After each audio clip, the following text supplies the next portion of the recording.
Columbia Global Reports is a new book publishing company from within a university that is trying to get at a big story, which is globalization, without doing it as, we cover globalization every day and everywhere, but instead via publishing 6 short books a year, each a really ambitious work of journalism, more than a magazine could publish, that gets at a significant part of the story of globalization by great journalists and scholars.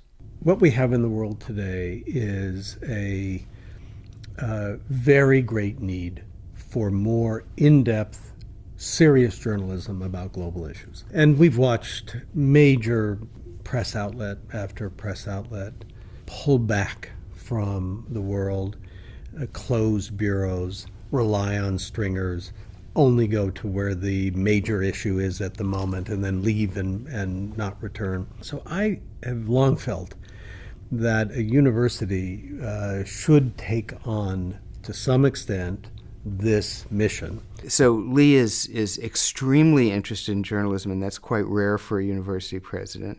And he's also extremely interested in globalization. One of the tests I want our books to meet, each of our books, is there's nothing else that quite gets at this story. This is not the 14th version of the same story.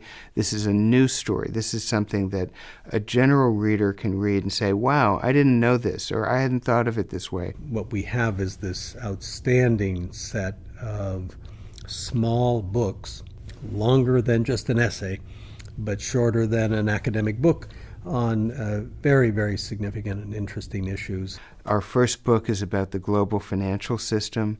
Our second book is about technology, and it's set in China. It's about a Chinese smartphone company and the future of the Chinese economic model.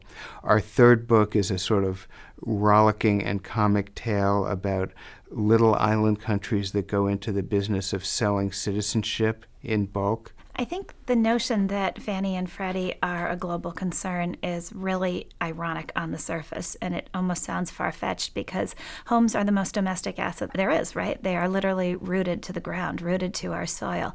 But yet, over the decades, thanks in large part to Fannie and Freddie, a great percentage of the American homeownership market has actually come to be financed through foreign investors.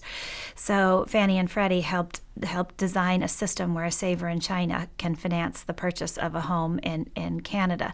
But as a result, foreign investors own a lot of the securities issued by Fannie and Freddie, which makes their health, their solvency, of primary concern, not just to American political interests, but to global political interests. What I said to Nick was, I'm going to be an American telecommunications theorist in China. I don't want to say to people, this is what it's like in China.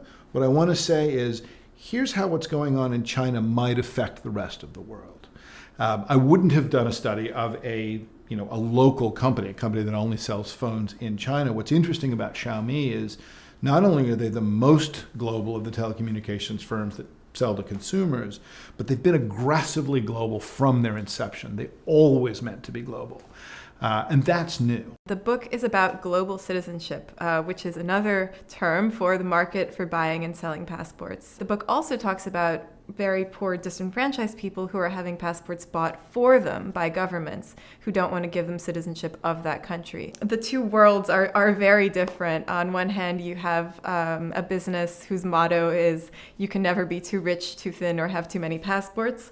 On the other hand, in the case of the United Emirates, which bought passports from the Comoro Islands for its stateless population, it's a human rights issue. So there are multiple reasons for doing this project. Decline in the capacity of our journalistic institutions to do serious, in-depth journalism, a greater need of the public for what that offers, and also a need within universities for this kind of work that can then refract through the scholarly and teaching mission.